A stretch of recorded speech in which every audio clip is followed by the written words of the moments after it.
Okay, bonus video we spoke about. Remember that compressor I showed you? I don't know if I did. I didn't film it before I pulled it apart either. That was a silly thing to do. Never mind. There's the electric motor from it. Single phase, 240 volt, power inverter, won't push it. There's the inner workings. Hydraulic pump, which was sitting on the pallet by the car. That was sitting inside the vehicle when I had a tip. I took that out. That is the electric motor. That is the dog drive, as far as I understand it. I'm sure I'll be corrected if I got it wrong. I hope somebody does. I don't want to put out the wrong information. Now I've took the pump off. That is there. That was rusted solid, that pump. So what am I going to be reusing on this? Simple. That bit, and the shaft, and that's a flywheel. We're keeping that. We're going to get rid of that. So we'll spin this on the lathe and see if we can knock that completely out. I don't think there's any electrics in it. I just think it's one big massive electromagnet, or when it's, I don't actually know. No, there might be wires in it, but anyway, whatever. We're going to pull that all apart, and then we're going to machine that tip down, because that's where the fan used to sit. Unfortunately, I've broken the shaft. I'm going to have to drill in and put a bolt in there to put the fan back on. I think the fan actually cools the pump. And you can see the fins, but I could put a 12 volt fan on that, actually thinking about it, just to replace it from a computer. Not really a problem, is it? It's just so we can keep that pump cool. It's a big old pump. It's nothing small. It's bigger than those. I don't know if you can see them from here, but two 12 volt Chinese, cheap as chips, don't last very long. The pumps are bigger than those. And it's a professional pump that I've busted up. Look, I couldn't make any use of it for the application I needed it for, so I've got to adapt it any way I know how, and this is the only way I know how. This is capable of 145 bar on a compressor, so if it can do 145 bar on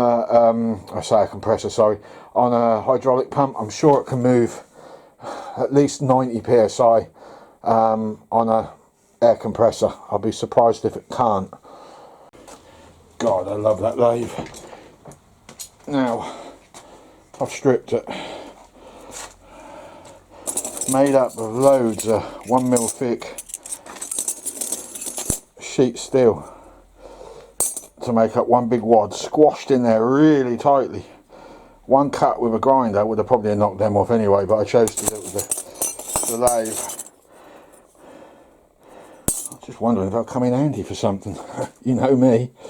So there you go. Next stage is not so. There's the pump, big old piston in that, or even a 125 looking at it. Yeah, 125. Don't ask me what the CFMs are, I ain't got a clue. I ain't too good on the terminology of stuff, I have to be honest with you, and I couldn't tell you what the displacement of that is. I ain't got the foggiest, but if I was to compare it with a piston engine, I'd say that's roughly 100 to 125cc size piston in that. So we're going to be utilising this. That's the motor. Tune in for the next video on that, which I'll hopefully be putting out Sunday.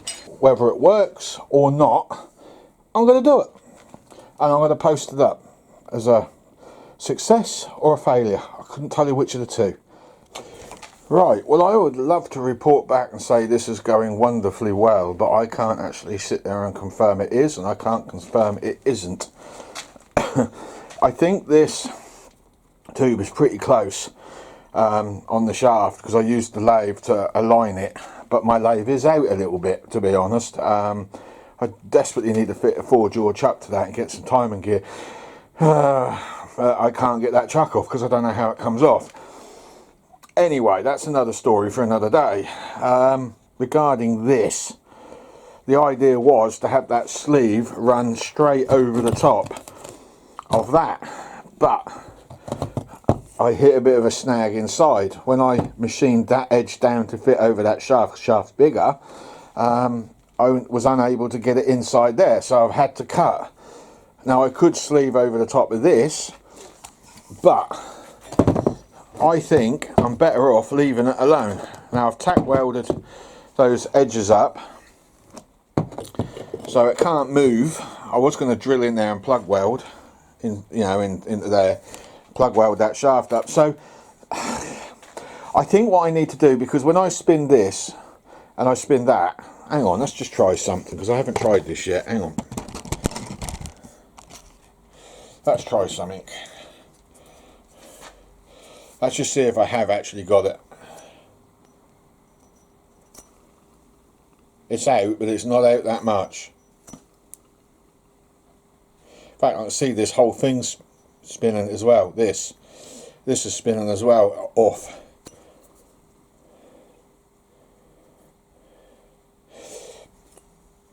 I think that gear, I think if I make a bracket to mount that, make a bracket to mount that, put one of these on rubber, not both, just one, I think it will sort itself out. I don't have any other, I don't have anything else for it. I genuinely don't really know where else to go with this. If this had a shaft that came straight out, I could have mounted this plate on that with a new bearing, and then everything would have been so much simpler.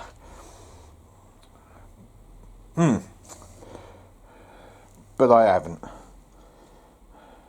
Right, I've been faffing around with this for about half an hour and I just can't get this alignment to work, and I think the problem was this tube that I machined with my drill bit wasn't sitting square on that shaft, and it just wasn't sinking properly.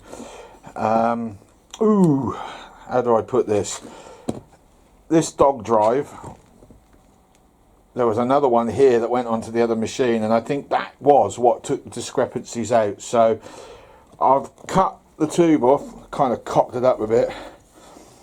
I'll put some welding around those areas there, and I'm going to use this piece of steel as a bed. I'm going to make up 2 brackets so I can mount that on there, and then this, I'm going to make a slip plate for it where I can move it side to side and hopefully up and down. So if I can get the perfect alignment, because it is out a little bit, if I can find that sweet spot, then I can weld everything up. So once I've got the bolts moved, like up, down, left, right, I can weld them up. Right, well there's my 2 brackets made. They fit on there quite well, apart from that one, but that's because I've got all this stuff on there and I didn't account for that at the time. So now we've got I'll tell you what I'm going to do. I'm going to set this camera up briefly and show you what I'm talking about and why I've gone this route, because I couldn't explain it before. Where's the... There we go.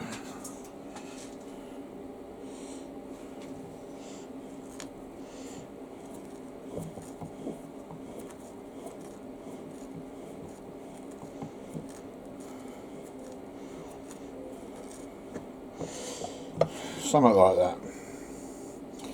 If I hold that in position there and put that motor on it, just go 10 for a dozen and knock this thing to... But if you can align it,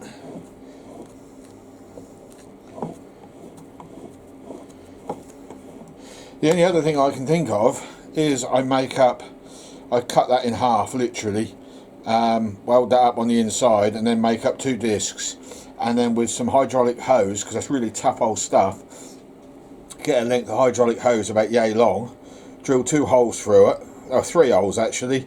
So you drill 1 hole in the middle, you put a bolt come that way, 2 bolts that way, there, do them up, and then literally make up a cushion drive out of hydraulic pipe and 2 steel plates. Is the only other thing that I can think of. I'm not giving up on this because I really want this in the truck. Definitely. It's got some flipping power, that motor. Right chaps, getting a little late in the day. So that is it so far, and I think providing it can cope with the vibrations, we should have success. At the moment it's moving that one around like you wouldn't believe, but here's the thing, right? When you tip it a little bit, it's absolutely blinking spot on. So what I need to do is I need to cut this, I need to weld it to there, and then this one I will have to manipulate it around a bit, weld these washers in place so that position can't move because I've elongated the holes, so I need to run a bit of weld there and there. Ideally I could do a move and that bracket slightly, but it took me all this time just to get that set up, so I kind of don't want to move anything, do you know what I mean? So it's hard to explain and show one-handed. Wow, was that a windy day today or what?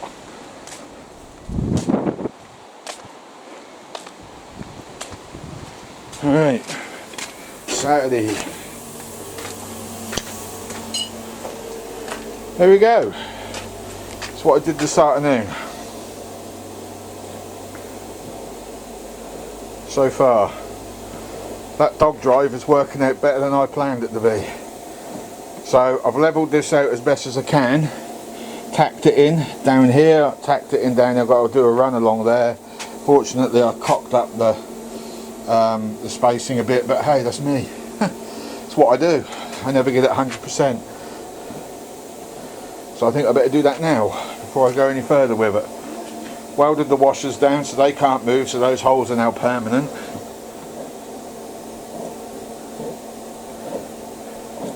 Yeah.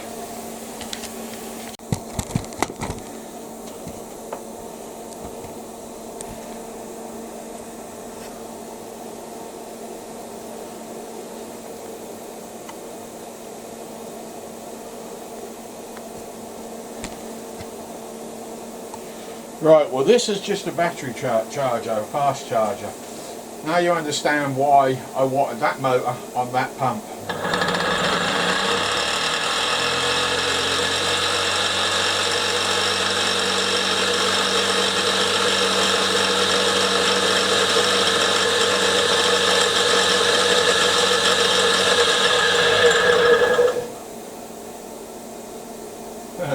Battery charger couldn't cope. As you can hear, the bearings are rough, really rough. That's these ones, they need replacing urgently. We've still got a bit of a knock coming from that drive. See that moving around. In fact, well, hopefully, maybe I should have banged that on a little bit further. Not quite in there far enough. Bugger. We can space that out though with washers. That frame needs to be closer in for that bearing to be a little bit more effective. I guess we'll be taking them off in a minute when everything's cooled down. But there you go, that is it so far. I had no doubts. I had shed loads of doubts actually. But so far so good. Now we need to grease that all up. I'd love to put a rubber hose over that to hold the grease in place, but I ain't got anything around here that seems to be long enough. I'll have a look. It'd be nice to keep that grease in there, wouldn't it? Even a bit of heat shrink would be nice over that. So yeah, next is to put all that lot back on. Okay, sleeved and greased, much better.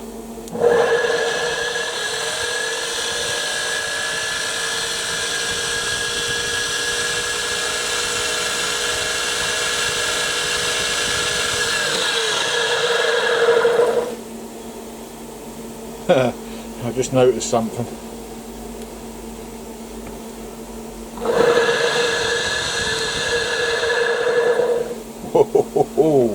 There's a bit of flex going on there.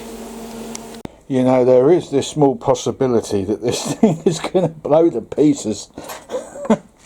I'm going to have to thread inside that hole. There was a rod that went in there, but I think I'm going to have to thread that and put a bolt in and lock the bolt down because I'm that scared that that lump of weight is just going to fly off. There's only one bearing holding this in, see? On the motor there was two because there was another one at the other end. It really could do with another one there, But while well, no, I really could do with another bearing, another holder to go in under there, but that's just not going to be possible to do, because, well, I say that, I mean, I could strip the thing down again, I suppose, put it in the lathe, clean the weld up, whack a bearing in, maybe machine some of this stuff back. We'll see. We'll see. I don't really know the best solution to that at the moment. I had to cut the bottoms of those brackets out. Unfortunately, it's left it a bit untidy because I didn't account for the pump. Duh. So we'll whack in some screws when I can find the original ones, because for some reason I didn't save them. I don't know what I've done with the buggers. Okay, there it is. Pump is all connected up. I've just got to do something about that shaft.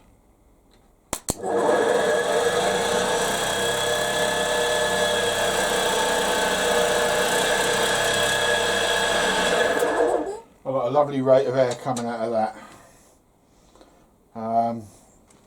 Whether the motor is powerful enough to pump a tank up, I couldn't tell you. If it was powerful enough to pump hydraulic fluid under high pressure, I can't see any reason why that isn't going to be suitable for the application that I have in mind for it. But we won't know until we couple up that hose to a tank. We won't know until we put a fully charged car battery on it. I don't have both at the moment. I don't have a charger. Sorry, I don't have a battery, and I don't have a tank. So I suppose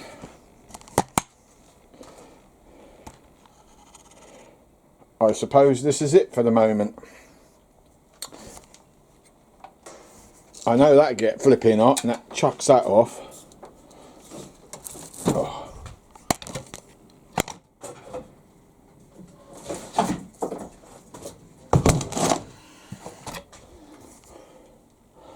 So, there you have it. We've got to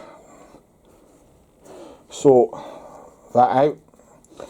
So I've got to I want a quick release for that, so I need to go to the centre, hydraulic centre, get a quick release.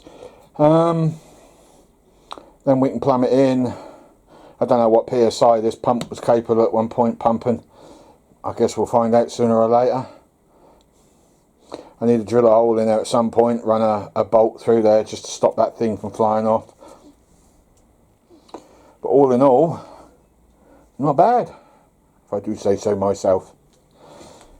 But there's still no guarantees that this thing isn't going to self-destruct. I mean, there's no guarantees whatsoever. So what we've got left to do? Well, we've got to tidy up some of the metal work because it's really bad. I just literally slapped it together and you can see that. But it does work. I'm happy about that. I need to weld some tabs on there so it can be mounted. I'm thinking about putting it in a metal box and tuck, if I can get it to fit, tuck it right down low behind the fuel tank. The cylinder, you already know about that. I want that in underneath the passenger seat. It's the only place I can put one, or the engine bay, but I'd rather it was under the passenger seat. So we'll look at getting a tank from a 7-tonner, which isn't that powerful. That large, a little bit bigger than them blue ones. So yeah, part 2. I ain't got everything to finish this off, so there's going to be a part 2, and the part 2 will be tank in here, plumb it up to that somehow. I'm going to try and change that fitting if I can, and go from there really. So we'll see what happens. Once we've got a tank in and we've got the gauge working, I might strip one of these down. I'm not confident that these tanks are up to the job. I mean, we do have a quick release there we could snitch. I mean, we could just snitch the whole tank, but I don't know. I'm going to do a part 2 anyway. I might actually do the video today and then come back out later on. Maybe strip that blue tank down and pump air into it and see what happens. It's got an auto shut off on it anyway, but we've got the original there, but I don't have a fitting for the other side, unfortunately, to go in a tank, so that would have to be hard mounted. I don't really want to do that. I want that separate. I want that actually inside the truck where it's in the dry. There you go. I love these crazy little things that I keep together. Well, people, I'll see you next week.